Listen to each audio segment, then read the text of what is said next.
Odamlar hayotda juda kech anglaydigan 11 haqiqat. Birinchisi, qancha kam gapirsang so'zlaring shunchalik qadrli bo'ladi. Ikkinchisi, hamma narsani o'zingga olaverma.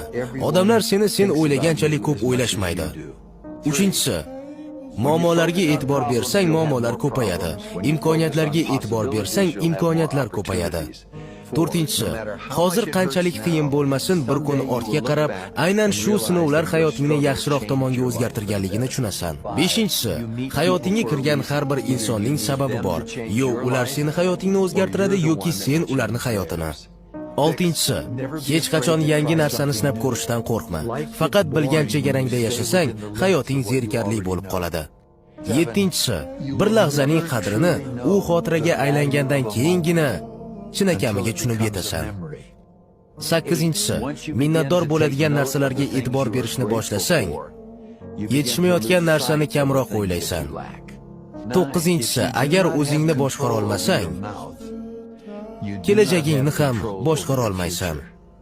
10-si, hayot oynaga o'xshaydi. Sen qanday fikr bilan qarasang, u ham senga shunday javob qaytaradi. 11-si, har tong yuzlashing kerak bo'lgan yagona inson bu o'zing. Yengilmas bo'l.